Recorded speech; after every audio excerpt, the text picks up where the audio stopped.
Hello everyone, ಎಲ್ಲರಿಗೂ ನಮಸ್ಕಾರ. ನಾನು ನಿಮ್ಮ ರೆಡ್ಡಿ ಪ್ರಕಾಶ್. ನಾನು UPSC ಕಂಡಕ್ಟ್ ಮಾಡುವಂತಹ CAPF-AC ಎಕ್ಸಾಮಿನೇಷನಲ್ಲಿ CRPF-AC ಆಗಿದ್ದೇನೆ. ಸೊ ನಿಮ್ಮೆಲ್ಲರಿಗೂ ಗೊತ್ತು, ನಮ್ಮ ಕರ್ನಾಟಕ ಸರ್ಕಾರ ಏನು ಮಾಡ್ತಿದೆ, ಈ ನೋಟಿಫಿಕೇಶನ್ಸ್, ಗೌರ್ಮೆಂಟ್ ಜಾಬ್ಸ್ಗೆ ನೋಟಿಫಿಕೇಶನ್ ಸುಮಾರು 72,000 ಗೌರ್ಮೆಂಟ್ ಹುದ್ದೆಗಳನ್ನ ತುಂಬಿಸೋಕ್ಕೆ ನೋಟಿಫಿಕೇಶನ್ಸ್ ರಿಲೀಸ್ ಮಾಡ್ತಿದೆ. ಇದರಲ್ಲಿ one of the most important notification group C ಹುದ್ದೆ, ಲ್ಯಾಂಡ್ ಸರ್ವೇಯರ್ ಎಕ್ಸಾಮ್. ಸೊ ಇದರಲ್ಲಿ ಸುಮಾರು ಸ್ಟೂಡೆಂಟ್ಸು ನನಗೆ ಸ್ವಲ್ಪ ಟೆನ್ಷನ್ ತಗೊಂಡು ಸ್ವಲ್ಪ ಗೊಂದಲಕ್ಕೆ ಗುರಿಯಾಗಿ ನನಗೆ ಕಾಲ್ ಮಾಡಿ ಅಥವಾ ಮೆಸೇಜ್ ಮಾಡಿ ಕೇಳ್ತಾರೆ, ಸರ್ ಇದನ್ನ ಕ್ಲಿಯರ್ ಮಾಡೋಕ್ಕೆ ಸಾಧ್ಯನಾ? ಯಾಕಂದರೆ ಪೇಪರ್ 2 ಯೂಶ್ವಲಿ ಕಮ್ಯುನಿಕೇಷನ್ ಪೇಪರ್ ಇರ್ತಿತ್ತು ಗ್ರೂಪ್ C ಎಕ್ಸಾಮ್ಸ್ಗೆ. ಇದರಲ್ಲಿ ಸ್ಪೆಸಿಫಿಕ್ ಪೇಪರ್ ಅಂತ ಇದೆ. ಸ್ಪೆಸಿಫಿಕ್ ಪೇಪರ್ ಅಂದರೆ ಸ್ವಲ್ಪ ಟೆಕ್ನಿಕಲ್ ಸಬ್ಜೆಕ್ಟ್ಸ್ ಇದೆ.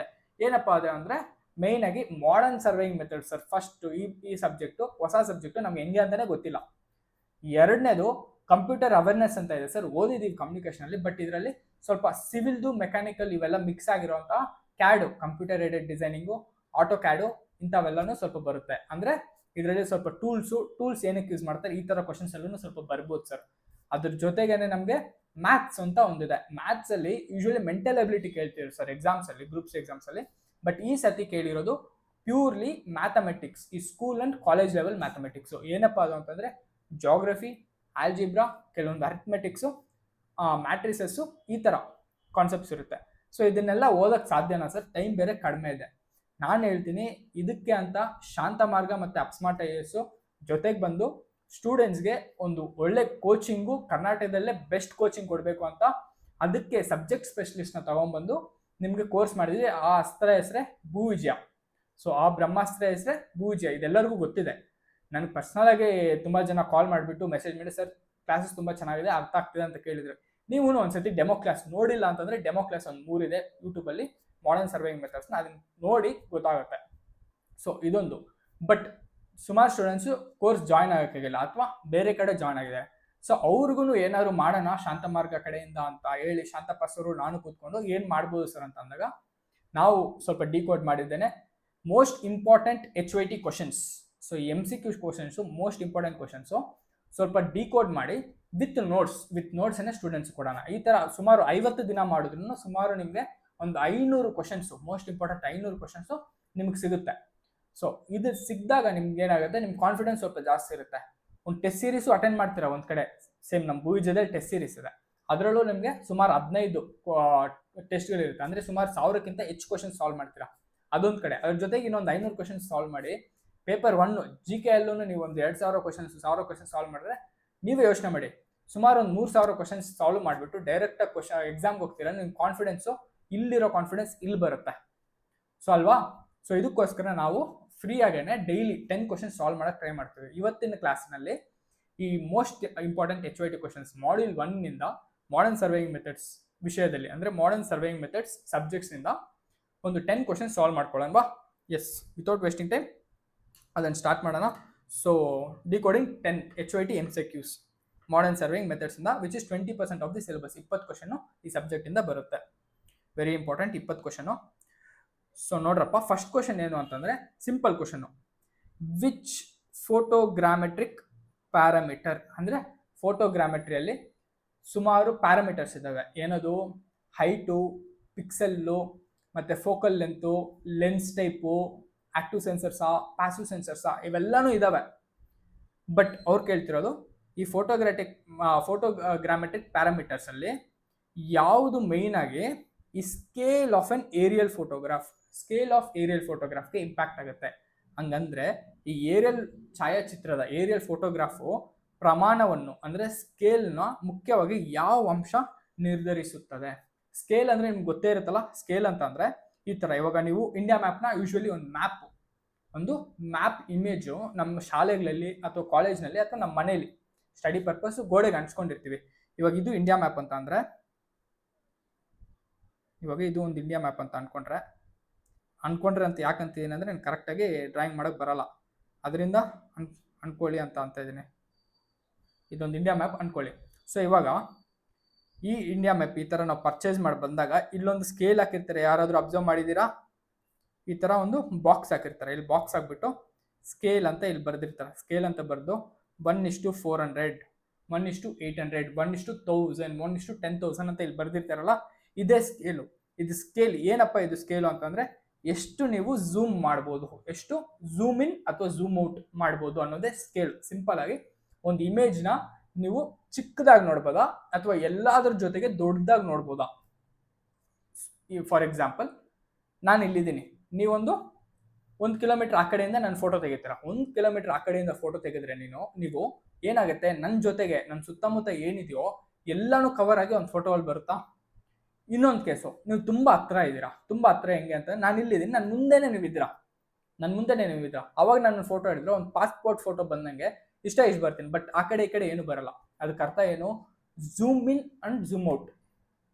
ಅದು zoom in and zoom out scale ಅಂತ ಅಂದ್ರೆ ಆ zoom in and zoom out. ಆ ಸ್ಕೇಲ್ನ ಏನೇನು ಪ್ಯಾರಾಮೀಟರ್ಸ್, ಯಾವ್ಯಾವ ಪ್ಯಾರಾಮೀಟರ್ಸು ಇಂಪ್ಯಾಕ್ಟ್ ಮಾಡುತ್ತದೆ ಅಂದ್ರೆ ಯಾವ್ಯಾವ ಅಂಶಗಳು ಅದನ್ನ ನಿರ್ಧರಿಸುತ್ತದೆ ಅಂತ ಕ್ವಶನ್. ಸೊ ಅವ್ರು ಕೊಟ್ಟಿದ್ದಂಥ ಆಪ್ಷನ್ಸ್ನ ನೋಡೋಣ. First option camera focal length. ಇದು ಏನು ಸರ್, ಕ್ಲಾಸಲ್ಲೂ ನೀಟಾಗಿ ಡಿಸ್ಕಸ್ ಮಾಡಿಲ್ಲ ಆ್ಯಂಡ್ ನಮಗೂ ಗೊತ್ತಿಲ್ಲ, ಎಲ್ಲೋ 11th ಸ್ಟ್ಯಾಂಡರ್ಡಲ್ಲಿ ಓದ್ದಂಗಿದೆ. ಏನು ಸರ್ ಇದು ಕ್ಯಾಮ್ರಾ ಫೋಕಲ್ ಲೆಂತ್ ಅಂತಂದರೆ ಡಿಸ್ಕಸ್ ಮಾಡ್ತೀನಿ. ಸಿಂಪಲ್ ಕಾನ್ಸೆಪ್ಟು, ಕಾಮನ್ ಸೆನ್ಸ್ ಕ್ವಶನ್ನೇ, ಓಕೆನಾ. ಕ್ಲಾಸಲ್ಲೂ ಇದು ಜಾಸ್ತಿ ಡಿಸ್ಕಸ್ ಮಾಡಿಲ್ಲ, ಓಪನ್ ಆಗಿ ಹೇಳ್ತೀನಿ.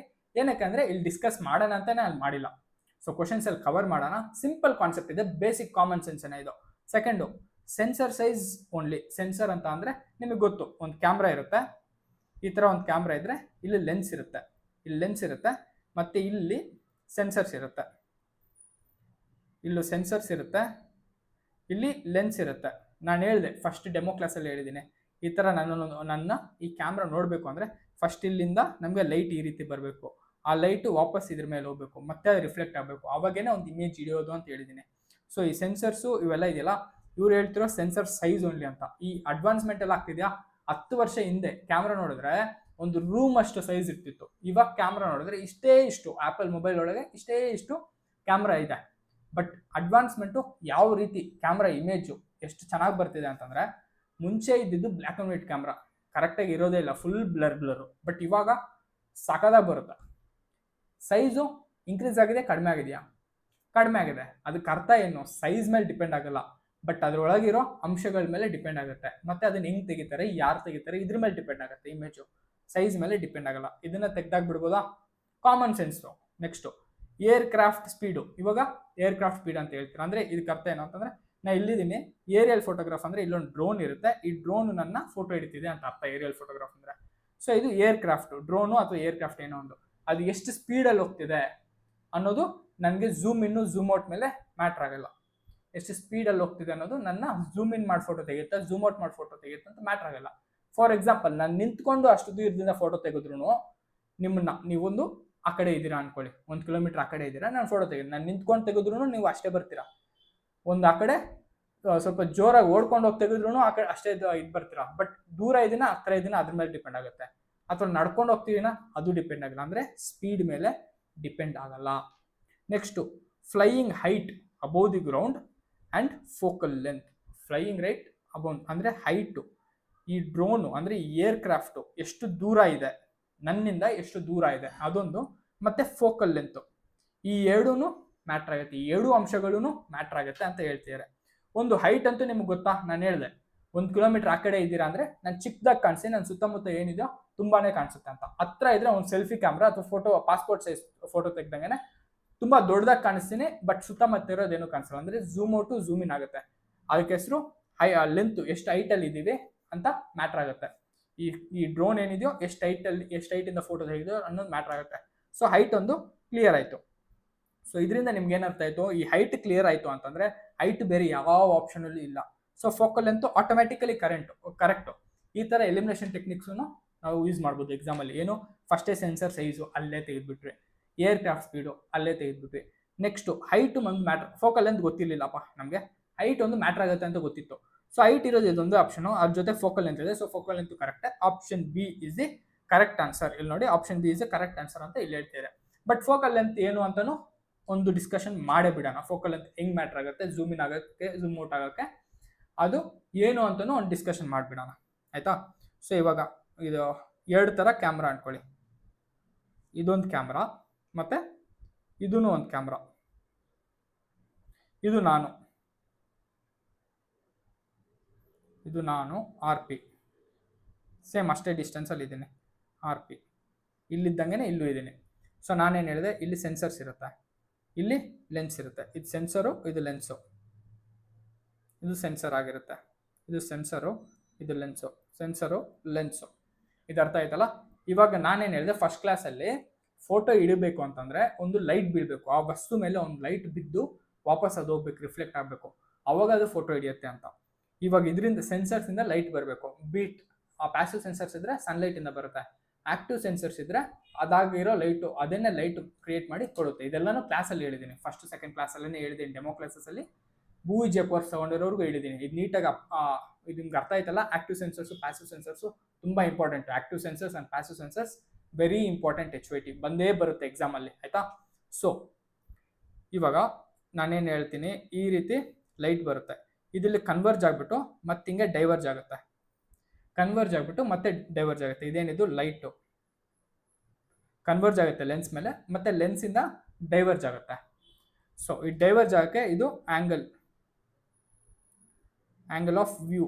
ಆ್ಯಂಗಲ್ ಆಫ್ ವ್ಯೂ ಅಂತಂದರೆ ಎಷ್ಟು ವ್ಯೂ ಆಗ್ತಿದೆ, ಎಷ್ಟು ಆ್ಯಂಗಲ್ನ ವ್ಯೂ ಆಗ್ತಿದೆ, ಇದು ಆ್ಯಂಗಲ್ ಆಫ್ ವ್ಯೂ. ಬಟ್ ಇದೇ ನಮ್ಗೆ ಏನು ಬೇಕಾಗಿಲ್ಲ, ನಮ್ಗೆ ಬೇಕಾಗಿರೋದು ಫೋಕಲ್ ಲೆಂತು.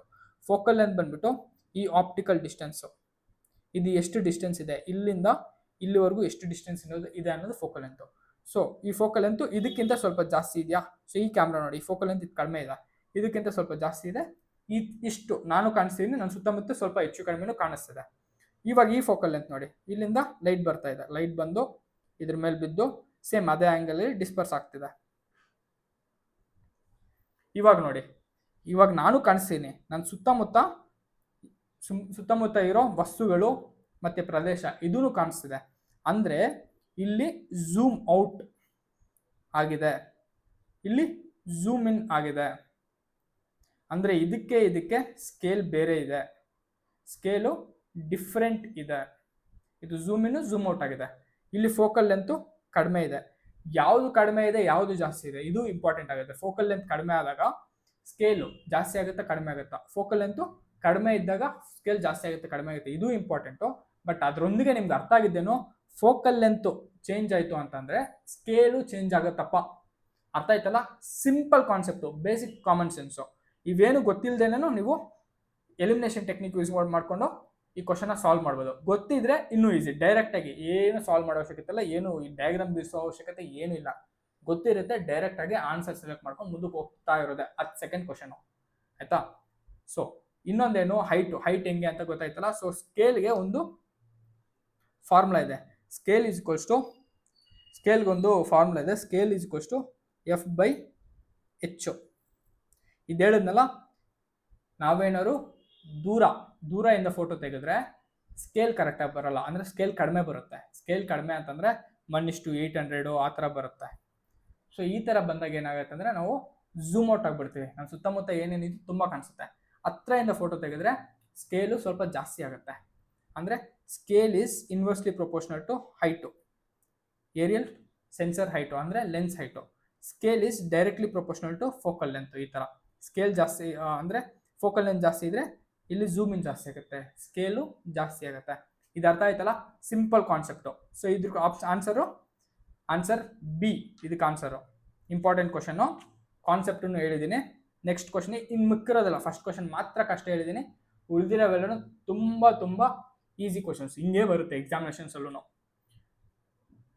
ವಿಚ್ ಸ್ಯಾಟಲೈಟ್ ಅಂದರೆ ಯಾವ satellite sensor can acquire images irrespective of cloud cover and daylight. ಅಂದರೆ ಮೋಡ ಮತ್ತು ಹಗಲು ರಾತ್ರಿ ಯಾವುದನ್ನು ಲೆಕ್ಕಿಸದೆ ಚಿತ್ರಗಳನ್ನು ಪಡೆಯುವ ಉಪಗ್ರಹ ಯಾವುದು? ಉಪಗ್ರಹ ಸಂವೇದಕ ಅಂದರೆ ಯಾವ ಸ್ಯಾಟಲೈಟ್ ಸೆನ್ಸರು ಈ ಮೋಡ, ಮಳೆ, ಹಗಲು ರಾತ್ರಿ ಇವೆಲ್ಲ ಏನು ತಲೆ ಕೆಡಿಸ್ಕೊಂಡಲ್ಲೇ ಚೆನ್ನಾಗಿ ಫೋಟೋ ಹಿಡಿಯೋ ಸೆನ್ಸರ್ಗಳು ಯಾವ ಥರದ್ದು ಅಂತ ಕೇಳಿದ್ದಾರೆ. ಇದರಲ್ಲಿರೋ 4 ಸೆನ್ಸರ್ಸ್ ನೋಡೋಣ ಇಲ್ಲಿ. ಒಂದು optical, multispectral, hyperspectral, synthetic, aperture, radar. ಒಂದು ಕಾನ್ಸೆಪ್ಟ್ ಹೇಳಿದ್ದೀನಾ ಕ್ಲಾಸಲ್ಲಿ, ಒಂದು ಕಾನ್ಸೆಪ್ಟ್ ಹೇಳಿದ್ದೀನಿ ಕ್ಲಾಸಲ್ಲಿ, ನಿಮ್ಮೆಲ್ಲರಿಗೂ ಒಂದು ಕಾನ್ಸೆಪ್ಟ್ ಹೇಳಿದ್ದೀನಿ, ಆಕ್ಟಿವ್ ಸೆನ್ಸರ್ಸ್ ಮತ್ತು ಪ್ಯಾಸಿವ್ ಸೆನ್ಸರ್ಸ್. ಇಲ್ಲಿ ಮತ್ತೆ ಏನು ಹೇಳ್ಕೊಡಲ್ಲ.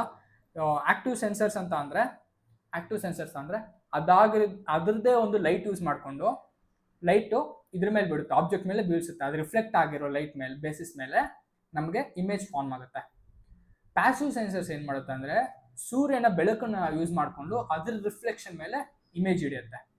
ಸೂರ್ಯನ ಬೆಳಕಿನ ಮೇಲೆ ಡಿಪೆಂಡ್ ಆಗಿದೆ ಅಂದಮೇಲೆ ಹಗಲಿನ ಟೈಮು ಸೂರ್ಯ ಇರಲ್ಲ, ಮೋಡ ಬಂದಾಗೂ ಸೂರ್ಯ ಚೆನ್ನಾಗಿ ಕಾಣಲ್ಲ, ಮಳೆ ಬರ್ತಿದ್ದಾಗ್ಲೂ ಸೂರ್ಯನ ಬೆಳಕು ಚೆನ್ನಾಗಿ ಕಾಣಿಸಲ್ಲ, ಆವಾಗ ಫೋಟೋ ಹಿಡಿಯೋಕ್ಕೆ ಸಾಧ್ಯ ಇಲ್ಲ. ಸೊ ಏನು, ಈ ಪ್ಯಾಸಿವ್ ಸೆನ್ಸರ್ಸ್ ಇದ್ದಾಗ, ಈ ಪ್ಯಾಸಿವ್ ಸೆನ್ಸರ್ಸ್ ಯಾವಾಗ ಇರುತ್ತೆ ಆವಾಗ ಡೇ ಆ್ಯಂಡ್ ನೈಟು ಸಾಧ್ಯ ಇಲ್ಲ.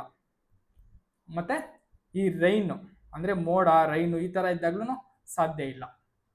ಆಕ್ಟಿವ್ ಸೆನ್ಸರ್ಸು ಇದ್ದಾಗ ಡೇ ಆ್ಯಂಡ್ ನೈಟು ಎಸ್, ಮತ್ತು ಆಲ್ ವೆದರ್ ಅಂದರೆ ಹಗಲು, ಆಲ್ ವೆದರ್ ಅಂತ ಅಂದರೆ ಮೋಡ ಮಳೆ ಏನಾದರೂ ಆಗಿರಲಿ ಚೆನ್ನಾಗಿ ಬರುತ್ತೆ, ಫೋಟೋ ಚೆನ್ನಾಗಿ ಬರುತ್ತೆ.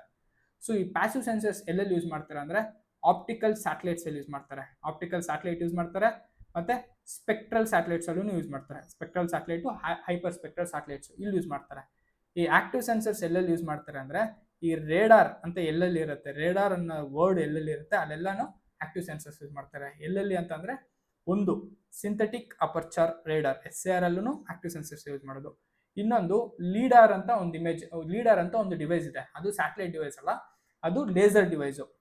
ಲೀಡಾರ್ ಅಂತ ಒಂದು ಡಿವೈಸ್ ಇದೆ, ಅಲ್ಲೂ ಆರ್ ಇರುತ್ತೆ, ಆರ್ ಅಂದರೆ ರೇಡರು, ಅಲ್ಲೂ ಆಕ್ಟಿವ್ ಸೆನ್ಸರ್ಸ್ ಯೂಸ್ ಮಾಡೋದು. ಸೊ ಇಲ್ಲಿ ಆಪ್ಷನ್ಸ್ ನಮ್ಗೆ ಕೊಟ್ಟಿರೋದು ಯಾವುದು ಈ ಡೇ ಆ್ಯಂಡ್ ನೈಟು ಮತ್ತು ಮಳೆ ಮೋಡ ಇವೆಲ್ಲ ಏನು ನೋಡೋದಲ್ಲೇ ಇಮೇಜ್ ಚೆನ್ನಾಗಿ ತೆಗೆಯುತ್ತೆ. ಆಪ್ಟಿಕಲ್ಲಲ್ಲೂ ಪ್ಯಾಸಿವ್ ಸೆನ್ಸರ್ಸ್ ಯೂಸ್ ಮಾಡೋದು, ಸ್ಪೆಕ್ಟ್ರಲ್ಲೂ ಅದೇ ಯೂಸ್ ಮಾಡೋದು, ಮಲ್ಟಿ ಸ್ಪೆಕ್ಟ್ರಲ್ಲೂ ಅದೇ ಯೂಸ್ ಮಾಡೋದು. ಸೊ ಚೆನ್ನಾಗಿ ಬರಲ್ಲ. ಸಿಂಥೆಟಿಕ್ ಅಪರ್ಚರ್ ರೇಡರಲ್ಲಿ ಯೂಸ್ ಮಾಡೋದು ಆಕ್ಟಿವ್ ಸೆನ್ಸರ್ಸ್, ಇಮೇಜ್ ಚೆನ್ನಾಗಿ ಬರುತ್ತೆ. Right answer. ಮುಂದಕ್ಕೆ ಹೋಗೋಣ. ಇವೆಲ್ಲ ಎಕ್ಸ್ಪ್ಲೈನ್ ಮಾಡಿದ್ದೀನಿ. ಸ್ಪೇಷಿಯಲ್ ರೆಸಲ್ಯೂಷನ್ ರೆಫರ್ಸ್ ಟು ಏನು? ಸ್ಪೇಷಿಯಲ್ ಅಂದರೆ ಸ್ಪೇಸ್, ಸ್ಪೇಷಿಯಲ್ ಅಂದರೆ ಸ್ಪೇಸ್ ಅಲ್ವಾ, ವಿಸ್ತರಣ, ಸ್ಪೇಸು ಏರಿಯಾ, ಅದು ಸ್ಪೇಷಿಯಲ್ ಅಂತಾರೆ. ಇದರ refers to what? Refers to spectral ಬ್ಯಾಂಡ್ಸಾ, ಅಥವಾ ಸ್ಯಾಟಲೈಟ್ ರಿವಿಸಿಟಾ, ಅಥವಾ ಸ್ಮಾಲೆಸ್ಟ್ ಗ್ರೌಂಡ್ ಆಬ್ಜೆಕ್ಟ್, ಅಥವಾ ಪಿಕ್ಸೆಲ್ಲ, ಇದು ಕೇಳ್ತೀರಾ ಏನಿದು ಅಂತಂದರೆ. ಸೊ ಸ್ಪೆಕ್ಟ್ರಲ್ ಬ್ಯಾಂಡ್ಸ್ ಅಂತ ಅಂದರೆ ಇದು ವೇವ್ ಲೆನ್ಸು. ಸ್ಪೆಕ್ಟ್ರಲ್ ಬ್ಯಾಂಡ್ಸ್ ಅಂದರೆ ಇದು ನಿಮಗೆ ವೇವ್ ಲೆಂತು. ಸೊ ಇದಕ್ಕೆ ಹೆಸರು ಸ್ಪೆಕ್ಟ್ರಲ್ ಅಂತಲೇ ಕರೀತಾರೆ. ಸ್ಪೆಕ್ಟ್ರಲ್ ಬ್ಯಾಂಡ್ಸ್ಗೆ ವೇವ್ ಲೆನ್ಸ್ ಇದು ಲ್ಯಾಂಬ್ಡಾ. ಸೊ ಸ್ಯಾಟಲೈಟ್ ರಿವಿಸಿಟ್ ಅಂದರೆ ಇದಕ್ಕೆ ಈ ಫ್ಯಾಕ್ಟರ್ಗೆ ಹೆಸರು, ಈ ಅಂಶಕ್ಕೆ ಹೆಸರು ಟೆಂಪೋರಲ್ ಸ್ಯಾಟಲೈಟ್. ಅಂದರೆ ಎಷ್ಟು ದಿನಕ್ಕೆ ಒಂದ್ಸತಿ ಬಂದ್ಬಿಟ್ಟು ಈ ಸ್ಯಾಟಲೈಟು ಫೋಟೋ ಹಿಡಿತಿದೆ ಅನ್ನೋದು ಟೆಂಪೋರಲ್ ಸ್ಯಾಟಲೈಟಾ. ಇದನ್ನು ಕ್ಲಾಸಲ್ಲಿ ಹೇಳ್ಕೊಟ್ಟಿದ್ದೇನೆ. ಪಿಕ್ಸೆಲ್ ಮೇಲೆ ಏನಾದರೂ ರೆಸಲ್ಯೂಷನ್ ಇದೆ ಅಂತಂದರೆ ಅದಕ್ಕೆ ಹೆಸರು ರೇಡಿಯೋಮೆಟ್ರಿಕ್ ರೆಸಲ್ಯೂಷನ್. ಏನಾದ್ರು ತಿದ್ದುಪಡಿ ಇದೆ ಅಂತಂದರೆ ಅದಕ್ಕೆ ಹೆಸರು ರೇಡಿಯೋಮೆಟ್ರಿಕ್. ಪಿಕ್ಸೆಲ್ ಏನಾದ್ರು ತಿದ್ದುಪಡಿ ಇದೆ ಅಂದರೆ ಅದಕ್ಕೆ ರೇಡಿಯೋಮೆಟ್ರಿಕ್ ರೆಸಲ್ಯೂಷನ್ ಅಂತಾರೆ. ಈ ಸ್ಮಾಲೆಸ್ಟ್ ಗ್ರೌಂಡ್ ಆಬ್ಜೆಕ್ಟ್ ಡಿಸ್ಟಿಂಗ್ವಿಷಬಲ್ ಇನ್ ಎನ್ ಇಮೇಜ್ ಅಂದರೆ ಚಿತ್ರದಲ್ಲಿ ಗುರುತಿಸಬಹುದಾದ ಅತಿ ಚಿಕ್ಕ ಭೂವಸ್ತು. ಇದರಲ್ಲೇ ಗೊತ್ತಾಗುತ್ತೆ ನಿಮ್ಗೆ ಕಾನ್ಸೆಪ್ಟ್ ಏನು ಗೊತ್ತಾಗಬೇಕಾಗಿಲ್ಲ, ಒಂದು ಕಾಮನ್ ಸೆನ್ಸ್ ಯೂಸ್ ಮಾಡ್ಬೋದು. ಸ್ಪೇಷಿಯಲ್ ಅಂದರೆ ಸ್ಪೇಸ್ ಅಪ್ಪ, ವಿಸ್ತರಣ ಅಂದರೆ ಝೂಮ್ ಮಾಡೋಕ್ಕಾಗ್ತಿದೆಯಾ ಏನು, ಹೆಚ್ಚು ಕಡಿಮೆ ಆ ಥರ ಅಲ್ವಾ. ಚಿತ್ರ ಗುರುತಿಸಬಹುದಾದ ಅತಿ ಚಿಕ್ಕ ಭೂವಸ್ತು, ಮೋಸ್ಟ್ ಸ್ಮಾಲೆಸ್ಟ್ ಇಮೇಜ್. ಇಲ್ಲೇ ನೋಡಿ, ಸ್ಪೇಸು ಇಮೇಜ್ ಒಂಥರ ರಿಲೇಟ್ ಆಗ್ತಿದೆಯಾ, ಇದೇ ರೈಟ್ ಆನ್ಸರ್. ಅರ್ಥ ಆಯ್ತಲ್ಲ. ನೆಕ್ಸ್ಟು ಅಂದರೆ higher spatial resolution means smaller pixels and greater ground detail. Pixel ಏನಾದ್ರು ಜಾಸ್ತಿ ಇತ್ತು, ಜಾಸ್ತಿ ಪಿಕ್ಸೆಲ್ಸ್ ಇದ್ದರೆ ನಮಗೆ ಇಮೇಜ್ ಚೆನ್ನಾಗಿ ಕಾಣಿಸುತ್ತೆ. ಪಿಕ್ಸೆಲ್ಸ್ ಅಂತ ಅಂದರೆ ಇದು ಡಾಟ್ಸು ಈ ಥರ ಇರುತ್ತೆ, ಡಾಟ್ಸ್ ಹಾಕಿ ಇರುತ್ತೆ. ಇದಕ್ಕೆ ಹೆಸರು, ಇದನ್ನು ಬಿಟ್ಸಲ್ಲಿ ಮೆಷರ್ ಮಾಡ್ತೀವಿ ಬ್ರೈಟ್ನೆಸ್ನ. ಇದು DN ಡಿಜಿಟಲ್ ನಂಬರಲ್ಲಿ ಬಿಟ್ಸ್ನ ಮತ್ತೆ ಮೆಷರ್ ಮಾಡ್ತೀವಿ. ಓಕೆನಾ, ಇದು ಪಿಕ್ಸೆಲ್ಸು, ಕಾನ್ಸೆಪ್ಟ್ ಆಫ್ ಪಿಕ್ಸೆಲ್ಸು.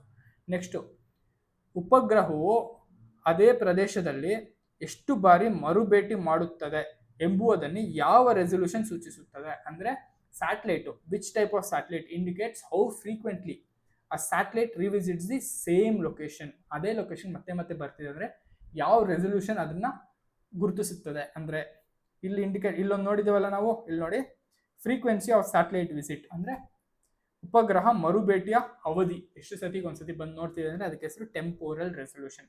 ಇಲ್ಲ ನೋಡಿ, ಟೆಂಪೋರಲ್ ರೆಸಲ್ಯೂಷನ್. ರೇಡಿಯೋಮೆಟ್ರಿಕ್ ರೆಸಲ್ಯೂಷನ್ ಅಂದರೆ ಹೇಳಿದೆ ನಾನು, ಬ್ರೈಟ್ನೆಸ್ಸಲ್ಲಿ ಮೆಷರ್ ಮಾಡ್ತಾರೆ. ಬ್ರೈಟ್ನೆಸ್ನ ಅಡ್ಜಸ್ಟ್ ಮಾಡೋದಕ್ಕೆ ರೇಡಿಯೋಮೆಟ್ರಿಕ್ ರೆಸಲ್ಯೂಷನ್ ಅಂತೀವಿ. ಇದನ್ನು ಬಿಟ್ಸ್ ಅಲ್ಲಿ ಅರೇಂಜ್ ಮಾಡುತ್ತೆ. ಬಿಟ್ಸ್ಗೆ ಯೂನಿಟ್ ಬಂದ್ಬಿಟ್ಟು ಡಿಜಿಟಲ್ ನಂಬರ್ಸ್. ಇದೆಲ್ಲ ಕ್ಲಾಸಲ್ಲಿ ಹೇಳ್ಕೊಟ್ಟಿದ್ದೀನಿ ಆಯ್ತಾ. ನೆಕ್ಸ್ಟ್ ಸ್ಪೇಷಿಯಲ್ ರೆಸಲ್ಯೂಷನ್ ಅಂತ ಅಂದರೆ ಅದನ್ನು ನೋಡಾಯ್ತು, ಝೂಮ್ ಇನ್ ಝೂಮ್ ಔಟ್ ಮಾಡೋದು ಸ್ಪೇಷಿಯಲ್ ರೆಸಲ್ಯೂಷನ್. ಇಲ್ಲಿ ಕೇಳಿರೋದು ಸೇಮ್ ಲೊಕೇಶನ್ ಅಂದರೆ ಟೆಂಪೋರಲ್. ಸ್ಪೆಕ್ಟ್ರಲ್ಸ್ ಅಂದರೆ ಇದು ವೇವ್ ಲೆನ್ಸ್ಗೆ ಸಂಬಂಧಪಟ್ಟಂತೆ. ಸೊ ಇದು ಕ್ಲಿಯರ್ ಆಯ್ತಾ? Easy question. Next ground control points ಅಂದರೆ ಏನು ಮತ್ತು ಇದು ಏನಕ್ಕೆ ಯೂಸ್ ಮಾಡ್ತಾರೆ ಅಂತ ಒಂದು ಪ್ರಶ್ನೆ. ಸೊ ಇಲ್ಲೇ ಗೊತ್ತಾಗುತ್ತೆ ನಮಗೆ. ಒಂದು increasing flight speed, ground control point ಅಂದರೆ ಇಲ್ಲೊಂದು ಗ್ರೌಂಡ್ ಇದೆ. ನಾನೊಂದು ಎಕ್ಸಾಂಪಲ್ ಕೊಟ್ಟನಲ್ಲ, ಇದು ನನ್ನ ಮನೆ, ಈ ಪಕ್ಕದ ಮನೆನೇ ಶಾಂತಪ್ಪ ಸರ್ದು ಒಂದು ಆಫೀಸ್ ಇದೆ. ಶಾಂತಪ್ಪ ಸರ್ದು ಆಫೀಸು ಚಂದ್ರಲೇಔಟಲ್ಲಿ ನನ್ನ ಮನೆ ಪಕ್ಕದಲ್ಲೇ. ಮತ್ತು ಇನ್ನು ಸ್ವಲ್ಪ ದೂರ ಹೋಯ್ತು ಅಂತಂದರೆ ಭರತ್ ಸರ್ ಅವ್ರದ್ದು ಮನೆ ಇದೆ, ಭರತ್ ಸರ್ ಅವ್ರದ್ದು ಒಂದು ಮನೆ ಇದೆ. ಸೊ ನನ್ನ ಮನೆ ಇರೋದು ಈ ಫಸ್ಟ್ ಫ್ಲೋರಲ್ಲಿ ನನ್ನ ಮನೆ ಇದೆ, ಗ್ರೌಂಡ್ ಫ್ಲೋರಲ್ಲಿ ಶಾಂತಪ್ಪ ಸರ್ದು ಮನೆ ಇದೆ, ಭರತ್ ಅವ್ರದ್ದು 3rd ಫ್ಲೋರಲ್ಲಿ ಮನೆ ಇದೆ. ನನ್ನ ಲೊಕೇಶನ್ಗೆ ಲೊಕೇಶನ್ 1 ಅಂತ ಕರಿತೀವಿ, ಶಾಂತಪ್ಪ ಸರ್ ಅವ್ರಿಗೆ ಲೊಕೇಶನ್ 2, ಭರತ್ ಅವ್ರಿಗೆ ಲೊಕೇಶನ್ 3. ಬಟ್ ನನ್ನ ಮನೆ ಹೋಗ್ಬಿಟ್ಟು ಡೈರೆಕ್ಟಾಗಿ ಬಾಗಿಲು ತೆಗೆದ್ರೆ ನನ್ನ ರೂಮ್ ಬರೋಲ್ಲ, ಯಾಕಂದರೆ ನನ್ನ ರೂಮು ಫಸ್ಟ್ ಫ್ಲೋರಲ್ಲಿ ಇದ್ದೀನಿ. ಸೊ 1 ಅಂತ ಕರಿಬೋದು. ಸೆಕೆಂಡ್ ಫ್ಲೋರ್ಗೆ ಹೋದರೆ ಬೇರೆಯವ್ರು ಇರ್ತಾರೆ, ಗ್ರೌಂಡ್ ಫ್ಲೋರ್ಗೆ ಹೋದ್ರೆ ಬೇರೆಯವ್ರು ಇರ್ತಾರೆ. So 1 this is a non location. 1 ಅನ್ನೋ ಸ್ಪೇಸಲ್ಲಿ, 1 ಅನ್ನೋ ಏರಿಯಾದಲ್ಲಿ, 1 ಅನ್ನೋ ಹೈಟಲ್ಲಿ ಪ್ರಕಾಶ್ ಅವರು ಇರ್ತಾರೆ. ಮತ್ತು ಶಾಂತಪ್ಪ ಸರ್ ಆಫೀಸು ಸೆಕೆಂಡ್ ಅನ್ನೋ ಏರಿಯಾದಲ್ಲಿ ಇದೆ. ಯಾವ ಹೈಟಲ್ಲಿದೆ ಅಂದರೆ ಗ್ರೌಂಡ್ ಫ್ಲೋರ್ ಇದೆ, ಅಂದರೆ 2-0 ಅಲ್ಲಿ ಶಾಂತಪ್ಪ ಸರ್ ಇದ್ದಾರೆ. ಭರತ್ ಸರ್ 3 ಅನ್ನೋ ಏರಿಯಾದಲ್ಲಿದ್ದಾರೆ, 3 ಅಲ್ಲಿದ್ದಾರೆ. ಬಟ್ ಎಷ್ಟು ಎತ್ತರದಲ್ಲಿದ್ದಾರೆ ಅಂದರೆ 3rd ಫ್ಲೋರ್ ಇದ್ದಾರೆ, ಅಂದರೆ 3. ಸೊ ಇದಕ್ಕೆ ಅರ್ಥ ಏನಂದ್ರೆ ಆಲ್ರೆಡಿ ಕೆಲವೊಂದು ಪಾಯಿಂಟ್ಸ್ ಇರುತ್ತೆ. ಈ GPS ಅಲ್ಲಿ ಕೆಲವೊಂದು ಸತಿ ನೋಡಿರ್ತಾರೆ, 1070.116678 ಅಂತ ಈ ಥರ ಹೆಚ್ಚು ಕಡಿಮೆ ಒಂದು ನಂಬರ್ಸ್ ನೋಡಿರ್ತಾರೆ. ಅದೇನು ಅಂತಂದರೆ ಒಂದು ಪರ್ಟಿಕ್ಯುಲರ್ ಲೊಕೇಶನ್ಗೆ, ಒಂದು ಪರ್ಟಿಕ್ಯುಲರ್ ಸ್ಥಳಕ್ಕೆ ಒಂದು ನಂಬರ್ನ ಇಟ್ಬಿಟ್ಟಿರುತ್ತೆ. ಆ ನಂಬರ್ ಬೇರೆ ಯಾವ ಸ್ಥಳಕ್ಕೂ ಬರೋಲ್ಲ, ಅದೇ ಒಂದು ಯೂನಿಕ್ ನಂಬರು, ಅದು ಗೊತ್ತಿರುತ್ತೆ ಮೊದಲೇ ಮ್ಯಾಪ್ಸ್ಗೆ. ಅದಕ್ಕೆ ಗ್ರೌಂಡ್ ಕಂಟ್ರೋಲ್ ಪಾಯಿಂಟ್ಸ್ ಅಂತ ಅಂತಾರೆ. ಇದು ಮೇಯ್ನ್ ಆಗಿ ಏನಕ್ಕೆ ಯೂಸ್ ಮಾಡ್ತಾರೆ ಅಂತ ಕೇಳ್ತಾರೆ. ಇನ್ಕ್ರೀಸಿಂಗ್ ಫ್ಲೈಟ್ ಸ್ಪೀಡ್, ಈ ಸ್ಪೀಡ್ಗೆ ಈ ಲೊಕೇಶನ್ಗೆ ಏನಾದ್ರು ಸಂಬಂಧ ಇದೆಯಾ? ಸಂಬಂಧನೇ ಇಲ್ಲ, ತೆಗ್ದಾಕ್ಬಿಡ್ಬೋದಾ? ನೆಕ್ಸ್ಟು ಬ್ಯಾಟ್ರಿ ಕ್ಯಾಲಿಬ್ರೇಷನ್, ಈ ಬ್ಯಾಟ್ರಿಗೆ ಈ ಲೊಕೇಶನ್ಗೆ ಏನ್ರಿ ಸಂಬಂಧ? ಇದು ತೆಗಿಬೋದಾ? ನೆಕ್ಸ್ಟು ಇಮೇಜ್ ಕಂಪ್ರೆಷನ್ ಏನು? ಇಮೇಜ್ ಕಂಪ್ರೆಸ್ ಮಾಡೋದು, ರಿಲೀಸ್ ಮಾಡೋದು ಏನಿದೆ ಇದರಲ್ಲಿ? ಇದು ಇಲ್ವಾ? ಇದು ಹೋಯ್ತು. ನೆಕ್ಸ್ಟು ಜಿಯೋ ರೆಫರೆನ್ಸ್ ಆಗಿ ಯೂಸ್ ಮಾಡೋದು. ಅಂಡ್ ಇಂಪ್ರೂವಿಂಗ್ ಪೊಸಿಷನಲ್ ಅಕ್ಯುರಸಿ ಅಂದರೆ ಸ್ಥಾನಿಕ ನಿಖರತೆ ಹೆಚ್ಚಿಸಲು. ಓಕೆನಾ?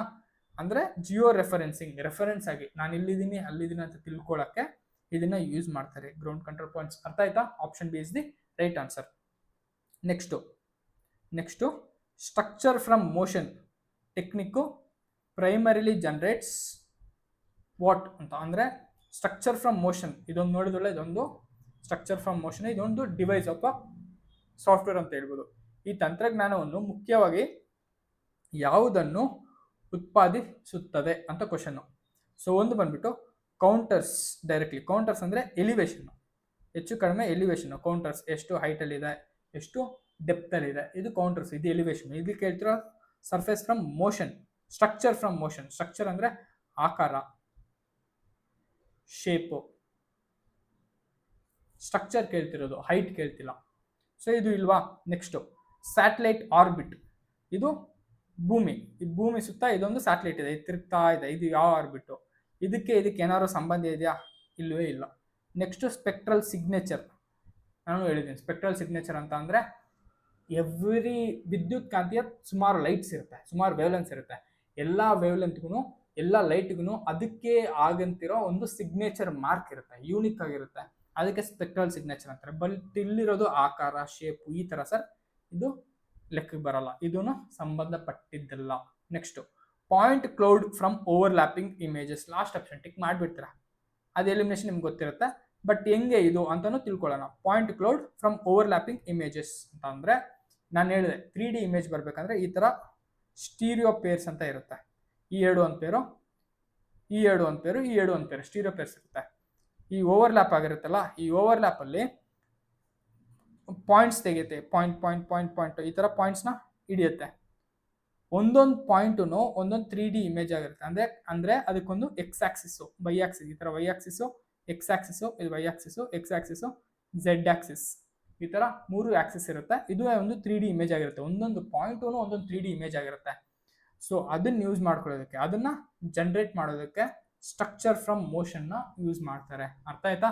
ಕ್ಲಾಸ್ ಕೇಳಿರೋರಿಗೆ ತುಂಬ ಈಸಿ ಇದು, ಅಥವಾ ಅಟ್ಲೀಸ್ಟ್ ಸೆಲ್ಫ್ ಸ್ಟಡಿ ಮಾಡಿರೋರಿಗೆ ಅಟ್ಲೀಸ್ಟ್ ಸ್ವಲ್ಪ ಅರ್ಥ ಆಗ್ತಿರುತ್ತೆ. ಬಟ್ ಕ್ಲಾಸ್ ಕೇಳಿರೋರ್ಗಂತೂ ಇದು ಒಂದು ಕೇಕ್ ವರ್ಕ್ ಅಂತಲೇ ಅನ್ಬೋದು. ಸರ್ ಕ್ಲೀನಾಗಿ ಅರ್ಥ ಆಗ್ತಿದೆ ಸರ್ ಅಂತ ಅನ್ಬೋದು.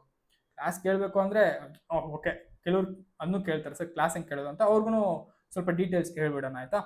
ಸೊ ನಮ್ಮ ಪ್ರೋಗ್ರಾಮ್ ಹೆಸರು ಭೂವಿಜಯ ಟಾರ್ಗೆಟ್ 750 ಅಂತ. ಭೂವಿಜಯ ಟಾರ್ಗೆಟ್ 750 ಏನು ಇಲ್ಲೇ ಇದೆ, ಭೂವಿಜಯ ಟಾರ್ಗೆಟ್ 750 ಅಂತ ನಮ್ಮ ಪ್ರೋಗ್ರಾಮ್ ಹೆಸರು. ಇದೇನಪ್ಪ ಅಂತಂದರೆ, ಈ ಲ್ಯಾಂಡ್ ಸರ್ವೇರ್ 750 ಪೋಸ್ಟ್ ಏನಿದೆ, ಈ ಪೇಪರ್ ಟು ಸ್ಪೆಸಿಫಿಕ್ ಪೇಪರ್ಗೆ complete material, notes, PPT, guidance plus classes, test series, ಇದಕ್ಕೆ ಅಂತ ಭೂವಿಜಯ ಪ್ಲಾನ್ ಮಾಡಿದ್ದೀವಿ.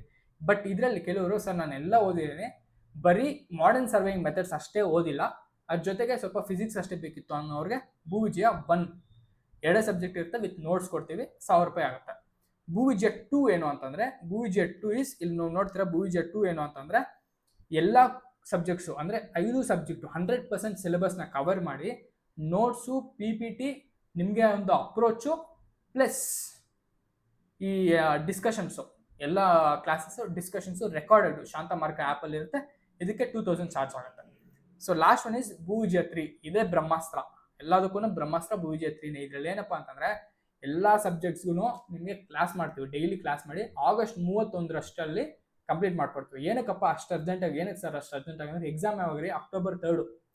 ನಾವು ಯಾವಾಗೋ ಅಕ್ಟೋಬರ್ 20ಕ್ಕೋ 25ಕ್ಕೋ ಕಂಪ್ಲೀಟ್ ಮಾಡ್ಕೊಂಡ್ರೆ ನೀವು ಯಾವಾಗ ಓದ್ತೀರಾ? ನಮ್ಮ ಉದ್ದೇಶ ಕಂಪ್ಲೀಟ್ ಮಾಡಿರೋದು ಅಷ್ಟೇ ಆಗಿರ್ಬೋದು, ನಮ್ಮ ಉದ್ದೇಶ ನೀವು ಕ್ಲಿಯರ್ ಮಾಡಬೇಕು, ಅದು ನಮ್ಮ ಉದ್ದೇಶ ಆಗಿರಬೇಕು. ಸೊ ನೀವು ಕ್ಲಿಯರ್ ಮಾಡಬೇಕು ಅಂತಂದರೆ ಅರ್ಧ ಸಮಯದಲ್ಲಿ, ಅಂದರೆ ಇರೋ 2 ತಿಂಗಳಲ್ಲಿ ಅರ್ಧ ಸಮಯ ಈ ಕ್ಲಾಸಸ್ ಮಾಡಿ ನಿಮ್ಗೆ ನೋಟ್ಸ್ ಕೊಟ್ಟು ಅರ್ಥ ಮಾಡಿಸಿ MCQs ಎಲ್ಲ ಡಿಸ್ಕಸ್ ಮಾಡಬೇಕು. ಉಳಿದಿರೋ ಅರ್ಧ ಸಮಯ ನಿಮಗೆ ರಿವಿಷನ್ಗೆ ಅಂತ ಕೊಡಬೇಕು. ಅವಾಗಷ್ಟೇ ಎಕ್ಸಾಮ್ಗೆ ನೀವು ಕ್ಲಿಯರ್ ಕಟ್ಟಾಗಿ ಪ್ರಿಪೇರ್ ಆಗಿ ಹೋಗೋಕ್ಕೆ ಸಾಧ್ಯ.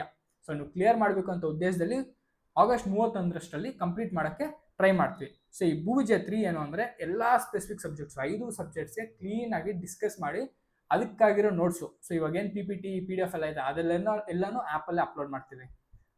ನೋಟ್ಸು ಅದೇ ಮತ್ತು ಪ್ರಿಂಟೆಡ್ ನೋಟ್ಸು, ನೀವು ಪ್ರಿಂಟ್ ಮಾಡ್ಕೊಬೇಕಂದ್ರೂ ಪ್ರಿಂಟೆಡ್ ನೋಟ್ಸು ಕೊಡ್ತೀವಿ, ಅದನ್ನು ಡೈರೆಕ್ಟಾಗಿ ಪ್ರಿಂಟ್ ಮಾಡ್ಕೊಬೋದು, ಅದನ್ನು ಸಿಗುತ್ತೆ. ಅದ್ರ ಜೊತೆಗೆ ಟೆಸ್ಟ್ ಸೀರೀಸ್ 15 ಟೆಸ್ಟ್ ಇರುತ್ತೆ. 15 ಟೆಸ್ಟಲ್ಲಿ 10 ಸ್ಪೆಸಿಫಿಕ್ ಪೇಪರ್ನ 10 ಟೆಸ್ಟ್ ಇರುತ್ತೆ. ಅದಾದಮೇಲೆ ನಿಮಗೆ ಎಕ್ಸಾಮ್ ಸೆನ್ಸು, ಎಕ್ಸಾಮ್ಗೆ ಹೆಂಗೆ ಫೀಲ್ ಆಗುತ್ತೆ ಅಂತ ಕ್ಲಿಯರಾಗಿ ಗೊತ್ತಾಗಬೇಕು, ಎಕ್ಸಾಮ್ ಏನಿರುತ್ತೋ ಅದು ಕ್ಲಿಯರಾಗಿ ಗೊತ್ತಾಗಬೇಕು ಅಂತ ಏನು ಮಾಡ್ತೀವಿ, ಈ ಪೇಪರ್ 1 GK ಪೇಪರು ಅದು 2 ಸತಿ ಬರ್ಸ್ತೀವಿ, ಪೇಪರ್ 2 ಸ್ಪೆಸಿಫಿಕ್ ಪೇಪರು ಅದನ್ನು 2 ಸತಿ ಬರ್ಸ್ತೀವಿ. ಸೊ 2 ಸತಿ ಆಲ್ರೆಡಿ ನೀವು ಎಕ್ಸಾಮ್ ಬರೆದ್ಬಿಟ್ಟಿದ್ದೀರಾ, ಇನ್ನೇನು 3ನೇ ಸತಿ ಹೋಗ್ಬಿಟ್ಟು ತಥಾಸ್ತು ಅನ್ಬೇಕು ದೇವತೆಗಳು, ಆ ಥರ ನಿಮಗೆ ಒಂದು ಪ್ರಿಪ್ರೇಷನ್ ಆಗಿಬಿಟ್ಟಿರುತ್ತೆ ಟೆಸ್ಟ್ಗಳಿಲ್ಲ. ಅದ್ರ ಜೊತೆಗೆ ಡೈಲಿ 10 ಕ್ವಶನ್ ಅದು ಡಿಸ್ಕಸ್ ಆಗುತ್ತಾ. ಸೊ ಆಲ್ಮೋಸ್ಟ್ ನೀವು ಒಂದು 2000 ಕ್ವಶನ್ಸ್ ಪ್ರಿಪೇರ್ ಆಗಿರ್ತೀರಾ. ಮತ್ತು ನೀವು ಬೇರೆ ಕಡೆ ನೋಡೋದು ಅದು ಇದು ಮತ್ತು ಸೆಲ್ಫ್ ಸ್ಟಡಿ ಮಾಡೋದು ಇನ್ನೂ ಜಾಸ್ತಿ ಆಗುತ್ತೆ, MCQs ಕಾನ್ಫಿಡೆನ್ಸ್ ಜಾಸ್ತಿ ಆಗುತ್ತೆ. ಸೊ ಟೆಸ್ಟ್ ಸೀರೀಸು, ನೋಟ್ಸು, ಸ್ವಲ್ಪ ಅಪ್ರೋಚು, ಅದ್ರ ಜೊತೆಗೆ ಎಲ್ಲ 100% ಸಿಲೆಬಸ್ ಕವರ್ ಮಾಡೋದು ಭೂವಿಜಯ 3 ಆಗಿರುತ್ತೆ. ಸೊ ಇದನ್ನು ಪರ್ಚೇಸ್ ಮಾಡಬೇಕು ಅಂದರೆ ಶಾಂತ ಮಾರ್ಗ ಆ್ಯಪ್ನ ಡೌನ್ಲೋಡ್ ಮಾಡಿಬಿಟ್ಟು ಸ್ಟೋರ್ಗೆ ಹೋದರೆ ಅಲ್ಲೇ ನಿಮಗೆ ಡೀಟೇಲ್ಸ್ ಸಿಗುತ್ತೆ. ಈ ಫೋಟೋ ನಿಮ್ಗೆ ಏನಾದ್ರು ಅರ್ಥ ಆಗಿಲ್ಲ ಅಂತಂದರೆ ಇಲ್ಲಿ ನಿಮಗೆ 9886141982 ಇಲ್ಲೇ ಬರೀತೀನಿ, 9886141982 9886141982 ಈ ನಂಬರ್ಗಾದರೂ ಕಾಲ್ ಮಾಡ್ಬೋದು, ಅಥವಾ 91106990 ಇದು ನನ್ನ ಪರ್ಸ್ನಲ್ ನಂಬರ್. 9110690179 ಇದಕ್ಕೆ ನೀವು ಡೈರೆಕ್ಟಾಗೂ ಕಾಲ್ ಮಾಡ್ಬೋದು, ನಾನು ರಿಸೀವ್ ಮಾಡ್ತೀನಿ. ಈ ಫೋಟೋ ರೆಕಾರ್ಡಿಂಗಲ್ಲಿ ಇದ್ದರೆ ಮಾತ್ರ ರಿಸೀವ್ ಮಾಡಲ್ಲ, ಬಟ್ 100% ಮಿಸ್ ಕಾಲ್ ಇದ್ದರೆ ವಾಪಸ್ ಮಾಡ್ತೀನಿ. So this will be my personal number. ಏನಾದರೂ ನಿಮಗೆ ಮಾಹಿತಿ ಬೇಕು ಅಂದರೆ ಕಾಲ್ ಮಾಡಿ, I will be there to help you. So ಆಯಿತಾ. ಸೊ ಡೀಟೇಲ್ಸ್ ಸಾಕು, ಕ್ಲಾಸ್ಗೆ ವಾಪಸ್ ಬರೋಣ. So ortho rectification is mainly perform to remove errors. ಯಾವ ತಿದ್ದುಪಡಿ ಮಾಡೋದಕ್ಕೆ ಆರ್ಥೋ ರೆಕ್ಟಿಫಿಕೇಶನ್ ಅನ್ನೋದು ಯೂಸ್ ಮಾಡ್ತೀವಿ. ಅಂದರೆ ಆರ್ಥೋ ರೆಕ್ಟಿಫಿಕೇಶನ್ ಮುಖ್ಯವಾಗಿ ಯಾವ ದೋಷಗಳನ್ನು ನಿವಾರಿಸಲು ಬಳಸಲಾಗುತ್ತದೆ, ಏನಾದ್ರು ತಿದ್ದುಪಡಿ, ಯಾವ ದೋಷಗಳನ್ನು ತಿದ್ದುಪಡಿಸ್ಬೇಕಂದ್ರೆ ಈ ಆರ್ಥೋ ರೆಕ್ಟಿಫಿಕೇಶನ್ ಯೂಸ್ ಮಾಡ್ತೀವಿ ಅಂತ ಪ್ರಶ್ನೆ. ಒಂದು GPS failure, ortho rectification GPS ಫೇಲ್ಯೂರಾ, ಕ್ಲೌಡ್ ಕವರಾ, ಸೆನ್ಸರ್ ಓವರ್ ಹೀಟಿಂಗಾ, ಟೆರೈನ್ ರಿಲೀಫ್ ಅಂಡ್ ಕ್ಯಾಮ್ರಾ ಟಿಲ್ಟಾ. ಇದರಲ್ಲಿ ಓದೋಕ್ಕೆ ಮತ್ತೆ ನೀವು ಇದನ್ನು ರಿಮೂವ್ ಮಾಡೋದು, ಆಮೇಲೆ ಇದನ್ನು ರಿಮೂವ್ ಮಾಡೋದು, ಈ ಥರ ಎಲ್ಲ ಏನು ಬೇಕಾಗಿಲ್ಲ. ಇದು ಡೈರೆಕ್ಟ್ ಎಲ್ಲಿಂದ ಸಿಲೆಬಸ್ಸಿಂದ ಅಲ್ಲೇ ಮೆನ್ಷನ್ ಮಾಡಿಬಿಟ್ಟವ್ರೆ. ರೆಕ್ಟಿಫಿಕೇಶನ್, ಆರ್ಥೋ ರೆಕ್ಟಿಫಿಕೇಶನ್, ಮೊಸೈಕಿಂಗ್, ಈ 3 ವರ್ಡು ಸಿಲೆಬಸ್ಸಲ್ಲೇ ಇದೆ. ಅದೇನು ಅಂತ ತಿಳ್ಕೊಳ್ಳೋದು ಮೋಸ್ಟ್ ಇಂಪಾರ್ಟೆಂಟ್. HYT ಕ್ವಶನ್ಸ್ ಇವೆಲ್ಲ, ಇದು very very important. Ortho rectification, mosaicking, rectification ಡೈರೆಕ್ಟಾಗಿ ಸಿಲೆಬಸ್ಸಲ್ಲೇ ಕೊಟ್ಟವ್ರೆ. ಇವಾಗ ಏನು ಅಂತಂದರೆ, ಇಲ್ಲಿ ನಾನು ಇದೀನಪ್ಪ, ಒಂದು ಎಕ್ಸಾಂಪಲ್ ಬರೆಯೋಣ, ಒಂದು ಎಕ್ಸಾಂಪಲ್ ಡಯಾಗ್ರಾಮ್ ಬರೆಯೋಣ ನಿಮಗೆ. ಫಾರ್ ಎಕ್ಸಾಂಪಲ್, ಇದೇನಿದು ಶಿರ್ಡಿ ಘಾಟು, ಚಿಕ್ಕಮಂಗ್ಳೂರ್ಗೆ ಹೋಗ್ಬೇಕಾದ್ರೆ ಒಂದು ಶಿರ್ಡಿ ಘಾಟು. ನಾನೇನು ಹೇಳಿದೆ, ಫೋಟೋ, ಈ ಏರಿಯಲ್ ಫೋಟೋ ಹಿಡಿಯೋಕ್ಕೆ ಇಲ್ಲೊಂದು ಸ್ಯಾಟಲೈಟ್ ಇರುತ್ತೆ, ಒಂದು ಏರಿಯಲ್ ಫೋಟೋ ಹಿಡಿಯೋಕ್ಕೆ ಇಲ್ಲೊಂದು ಸ್ಯಾಟಲೈಟ್ ಇರುತ್ತೆ. ಇಲ್ಲಿ ನಿಮಗೆ ಲೆನ್ಸ್ ಇರುತ್ತೆ, ಇಲ್ಲಿ ನಾನಿರ್ತೀನಿ. ಈ ಲೆನ್ಸ್ ಬಂದು ನನ್ನ ಅಬ್ಸರ್ವ್ ಮಾಡಬೇಕು, ಅಂದರೆ ಲೈಟ್ ಬಿಟ್ಟು ಲೈಟ್ ತೊಗೊಬೇಕು, ಅವಾಗ ಅದು ಫೋಟೋ ಹಿಡಿಯುತ್ತಲ್ವಾ. ಸೊ ಬಟ್ ನಾನು ಇಲ್ಲಿದ್ರೆ ಒಂಥರ ಫೋಟೋ ಬರುತ್ತೆ ಡೌನಲ್ಲಿ, ಆಮೇಲೆ ಇಲ್ಲಿದ್ರೆ ಇನ್ನೊಂಥರ ಫೋಟೋ ಬರುತ್ತೆ, ಇಲ್ಲೆಲ್ಲರೂ ನೆರಳು ಬೇಡೋ ಕಡೆ ಇದ್ರೆ ಇನ್ನೊಂಥರ ಫೋಟೋ ಬರುತ್ತೆ.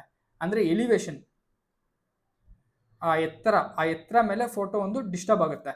ಇಲ್ಲೇ ಬೇರೆ ಥರ ಫೋಟೋ ಬರುತ್ತೆ, ಇಲ್ಲೇ ಬೇರೆ ಥರ ಫೋಟೋ ಬರುತ್ತೆ, ಇಲ್ಲೇ ಬೇರೆ ಥರ ಫೋಟೋ ಮಾಡುತ್ತೆ. ಈ ಸ್ಯಾಟಲೈಟ್ ಏನು ಮಾಡುತ್ತೆ ಅಂದರೆ, ಇದೊಂದು ಫೋಟೋ ಹಿಡಿಯುತ್ತೆ, ಇದನ್ನೊಂದು ಫೋಟೋ ಹಿಡಿಯುತ್ತೆ, ಆಮೇಲೆ ಇದನ್ನೊಂದು ಫೋಟೋ ಹಿಡಿಯುತ್ತೆ. ಈ ಮೂರನ್ನು ಜಾಯಿನ್ ಮಾಡಿ ಅದು 3D ಇಮೇಜ್ ಮಾಡಬೇಕು, ಇದು ಅದ್ರ ಕೆಲಸ ಆಗಿರುತ್ತೆ. ಬಟ್ ಎಲ್ಲನೂ ಬೇರೆ ಬೇರೆ ಥರ ಫೋಟೋ ಇರುತ್ತೆ, ಹೈಟೇ ಬೇರೆ ಬೇರೆ ಥರ ಕಾಣಿಸುತ್ತೆ. ಸೊ ಅದನ್ನು ಜಾಯಿನ್ ಮಾಡೋದಕ್ಕೆ ಅದಕ್ಕೆ ಕಷ್ಟ ಆಗ್ಬಿಡುತ್ತೆ. ಜಾಯಿನ್ ಮಾಡೋಕ್ಕೆ ಕಷ್ಟ ಆಗೋ ಟೈಮಲ್ಲಿ ಏನಾಗುತ್ತೆ ಅಂದರೆ, ಈ ಆರ್ಥೋ ರೆಕ್ಟಿಫಿಕೇಶನ್ ಅನ್ನೋದು ಏನು ಮಾಡುತ್ತೆ ಅಂದರೆ, ಈ ಎತ್ತರ ಏನೇನು ದೋಷಗಳಿರುತ್ತೋ ಅದನ್ನೆಲ್ಲ ಎಲಿಮಿನೇಟ್ ಮಾಡಿಬಿಟ್ಟು ಎಲ್ಲ ಒಂದೇ ಹೈಟಲ್ಲಿ ಇರೋ ಥರ ಮ್ಯಾನೇಜ್ ಮಾಡುತ್ತೆ, ಕ್ಲಿಯರ್ ಮಾಡುತ್ತೆ, ಆ ದೋಷನ ಕರೆಕ್ಟ್ ಮಾಡುತ್ತೆ. That is ortho rectification. ಇನ್ನೊಂದೇನಪ್ಪ ಅಂದರೆ, ಇನ್ನೊಂದನ್ನು ಪ್ರಾಬ್ಲಮ್ ಆಗುತ್ತೆ. ಈ ಟಿಲ್ಟು, ಈ ಕ್ಯಾಮ್ರಾ ಇದೆಯಲ್ಲ, ಇದನ್ನ ಈ ಆ್ಯಂಗಲಲ್ಲಿ ನೋಡ್ತಿದೆ, ಇಲ್ಲಿ ನಾನು ಇರಬೇಕಾದ್ರೆ ಈ ಆ್ಯಂಗಲಲ್ಲಿ ನೋಡ್ತಿದೆ, ಇನ್ನೊಂದ್ಸತಿ ನಾನು ಇಲ್ಲಿರ್ಬೇಕಾದ್ರೆ ಈ ಆ್ಯಂಗಲಲ್ಲಿ ನೋಡ್ತಿದೆ. ಸೊ ಆ್ಯಂಗಲೇ ಬೇರೆ ಆಗ್ತಿದೆಯಾ, ಕ್ಯಾಮ್ರಾ ನೋಡೋ ಆ್ಯಂಗಲೇ ಬೇರೆ ಆಗ್ತಿದೆ, ಅಂದರೆ ಅದ್ರ ಟಿಲ್ಟು. ಕ್ಯಾಮ್ರಾ ಏನಾದ್ರು ಹಿಂಗೆ ಬಗ್ಗಿದ್ಯಾ, ನೇರಾಗಿ ನಿಂತಿದೆಯಾ ಕ್ಯಾಮ್ರಾ, ಅದೆಲ್ಲನೂ ಮ್ಯಾಟ್ರ್ ಆಗುತ್ತೆ. ಅವಾಗೆಲ್ಲ ಆ್ಯಂಗಲ್ ಪ್ರಾಬ್ಲಮ್ ಬರುತ್ತೆ. ಸೊ ಆ ಟೈಮಲ್ಲಿ ನಾವು ಆ ಎರಡನ್ನೂ, ಈ ಟೆರೈನ್ ರಿಲೀಫ್ ಅಂದರೆ ಹೈಟು, ಅಂದರೆ ಭೂ ಪ್ರದೇಶದ ಎತ್ತರ, ಮತ್ತು ಕ್ಯಾಮ್ರಾ ಟಿಲ್ಟು, ಕ್ಯಾಮ್ರಾ ಉರಿತನ, ಈ ಎರಡನ್ನೂ ರಿಮೂವ್ ಮಾಡೋದಕ್ಕೆ ಆರ್ಥೋ ರೆಕ್ಟಿಫಿಕೇಶನ್ನ ಟೂಲ್ ಯೂಸ್ ಮಾಡ್ತೀವಿ. ಈಸಿನಾ? Next, which model represents elevation including buildings and vegetation? ಯಾವ ಮಾಡೆಲ್, ಯಾವ ಕಟ್ಟಡಗಳು ಮತ್ತು ಇದು ಸಸ್ಯಾವರಣವನ್ನು ಒಳಗೊಂಡ ಎತ್ತರವನ್ನು ಯಾವ ಮಾದರಿ ತೋರಿಸುತ್ತದೆ? ಸೊ ಏನು ಕೇಳ್ತೀಯ ಅಂದರೆ, ಯಾವ ಒಂದು ಮಾಡೆಲ್, ಸುಮಾರು ಈ ಥರ ಮಾಡೆಲ್ಸ್ ಇದೆ. ಇದೇನಂದರೆ ಡಿಜಿಟಲ್ ಎಲಿವೇಶನ್ ಮಾಡೆಲ್ ಅಂತಾರೆ ಇದನ್ನು. ಎಲಿವೇಶನ್ ಮಾಡೆಲ್, DEM ಅಂತಂದರೆ ಡಿಜಿಟಲ್ ಎಲಿವೇಶನ್ ಮಾಡೆಲ್, ಮಧ್ಯದಲ್ಲಿರೋದು ಎಲಿವೇಶನ್ ಮಾಡೆಲು. ಸೇಮ್ ಎರಡನೇದೇನು ಅಂದರೆ surface model, digital surface model. ಮೂರನೇದೇನು ಅಂದರೆ ಡಿಜಿಟಲ್ ಟೆರೈನ್ ಮಾಡೆಲ್. ನಾಲ್ಕನೇದೇನು ಅಂದರೆ ಟ್ರಯಾಂಗುಲೇಷನ್ ಇದು ಅದು. ಸೊ ಎಲಿವೇಶನ್ನು, ಸರ್ಫೇಸು, ಟೆರೈನು, ಈ ನಾಲ್ಕರಲ್ಲಿ ಯಾವುದನ್ನು ಯೂಸ್ ಮಾಡಿದ್ರೆ ನಮಗೆ ಈ ಸರ್ಫೇಸ್ ಮೇಲೆ ಈ ಬಿಲ್ಡಿಂಗ್ಗಳು, ಇದು ಮತ್ತು ಏನಾದ್ರು ಮರಗಳು, ಏನಾದ್ರು ವಸ್ತುಗಳು, ಯಾರಾದರೂ ಜನ ಇದ್ದರೆ ಇದನ್ನೆಲ್ಲ ಫೋಟೋ ಹಿಡಿಬೇಕಂದ್ರೆ ಯಾವುದನ್ನು ಯೂಸ್ ಮಾಡ್ತೀವಿ? ಸೊ ಈ ಹೆಸರಲ್ಲೇ ಗೊತ್ತಾಗುತ್ತೆ ನೋಡಿ. ಎಲಿವೇಶನ್ ಅಂದರೆ ಎತ್ತರ, ಹೈಟ್ಗೆ ಮತ್ತು ಈ ಫೋಟೋಗಳನ್ನ ಹಿಡಿಯೋಕ್ಕೆ, ಅಂದರೆ ಮೇಲ್ಗಡೆ ಏನಾದ್ರು ಕಾಣಿಸ್ತಿದೆ ಇಲ್ವೋ ಇದಕ್ಕೆಲ್ಲ ಸಂಬಂಧ ಇಲ್ಲ. ಸರ್ಫೇಸ್ ಅಂದರೆ ಪ್ರದೇಶ. ಸೊ ಇದೆಲ್ಲ ಪ್ರದೇಶ ಅಂತಂದರೆ ನಿಮಗೆಲ್ಲ ಕಾಣಿಸ್ಬೇಕು. ಸೊ ಇದೇ ಕರೆಕ್ಟ್ ಆನ್ಸರ್, DSM. ಟೆರೈನ್ ಅಂದರೆ ಮತ್ತೆ ಒಂಥರ ಎತ್ತರನೇ, ಅದನ್ನು correct answer. DSM is the right answer. DSMನ ಡೀಟೇಲ್ ಆಗೇನೆ ಭೂವಿಜ್ಯ ಪ್ರೋಗ್ರಾಮಲ್ಲಿ ಆಲ್ರೆಡಿ ಡಿಸ್ಕಸ್ ಮಾಡಿದ್ದೀವಿ. ಸೊ ಕ್ಲಾಸ್ ಕೇಳಿರೋರಿಗೆ ಇದು ತುಂಬ ಈಸಿ ಆಗಿರಬೇಕು. Next, mosaicking in satellite image processing refers to. Mosaicking ಅಂದರೆ ನಾನು ಹೇಳಿದೆ, ರೆಕ್ಟಿಫಿಕೇಶನು, ಆರ್ಥೋ ರೆಕ್ಟಿಫಿಕೇಶನು, ಮೊಸೈಕಿಂಗು ತುಂಬ ಇಂಪಾರ್ಟೆಂಟು, ಓದ್ಕೊಳ್ಳಿ. ಇವಾಗ ಮೊಸೈಕಿಂಗು ಏನಕ್ಕೆ ಯೂಸ್ ಮಾಡ್ತಾರೆ, ಅದು ಏನು ಅಂತ. ಸೊ ಕಂಪ್ರೆಸಿಂಗ್ ಇಮೇಜು, ಏನದು ಕಂಪ್ರೆಸ್ ಮಾಡೋದು ಮತ್ತು ಡಿಕಂಪ್ರೆಸ್ ಮಾಡೋದು, ಇದಕ್ಕೆ ಸಂಬಂಧಪಟ್ಟಿದ್ದಲ್ಲ. ರಿಮೂವಿಂಗ್ ಇಮೇಜ್ ನಾಯ್ಸ್ ಅಂದರೆ ಏನಪ್ಪ, ಸ್ವಲ್ಪ ಕ್ಲಿಯರಾಗಿ ಇಮೇಜ್ ಕೊಡೋದು. ಈ ಪಿಕ್ಸಾರ್ಟು ಅದು ಇದರಲ್ಲೆಲ್ಲ ಇಮೇಜು ಇದು ನಾಯ್ಸ್ ತೆಗೆಯೋಕ್ಕಿರುತ್ತೆ, ಕ್ಯಾನ್ವಾದಲ್ಲಿ ಎಲ್ಲ ಕಡೆ ಇರುತ್ತೆ, ಇದನ್ನು ಅದಕ್ಕೆ ಸಂಬಂಧಪಟ್ಟಿದ್ದಲ್ಲ. ಇನ್ಕ್ರೀಸಿಂಗ್ ಇಮೇಜ್ ಬ್ರೈಟ್ನೆಸ್ ಅಂದರೆ ಹೇಳಿದೆ, ರೇಡಿಯೋಮೆಟ್ರಿಕ್ ಅನ್ನೋ ಪದ ಬರಬೇಕು. ಬ್ರೈಟ್ನೆಸ್ ಅಂತ ಬಂದಾಗ ರೇಡಿಯೋಮೆಟ್ರಿಕ್ ಅನ್ನೋ ಪದ ಬಂದಿರಬೇಕು, ಆಗ ಬ್ರೈಟ್ನೆಸ್ಸು. ಸೊ ಇದನ್ನು ತಪ್ಪು. ಇನ್ನೊಂದು, joining multiple images into a seamless image. ನಾನೇನು ಹೇಳಿದೆ ಆಗಲೇ, ಒಂದು ಸ್ಯಾಟಲೈಟು ಈ ಥರ ಮಲ್ಟಿಪಲ್ ಇಮೇಜಸ್ಸು ತೆಗೆಯುತ್ತೆ, ಇಮೇಜ್ 1 2 3 4, ಇದೆಲ್ಲನೂ ಓವರ್ಲ್ಯಾಪ್ ಮಾಡುತ್ತೆ. ಎಲ್ಲನೂ ಓವರ್ ಮಾಡಿಬಿಟ್ಟು ಮತ್ತೆ ಒಂದು ಕಂಪ್ಲೀಟ್ ಇಮೇಜ್ ಥರ ಕೊಡುತ್ತೆ.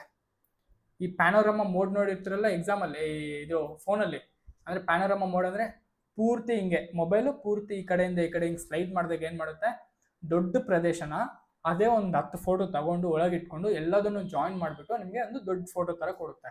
ಅದು ಏನು ಯೂಸ್ ಮಾಡುತ್ತೆ ಅಂದರೆ ಮೊಸೈಕಿಂಗ್. ಈ ಥರ ತುಂಬ ಫೋಟೋಸ್ ತೆಗೆಯುತ್ತೆ.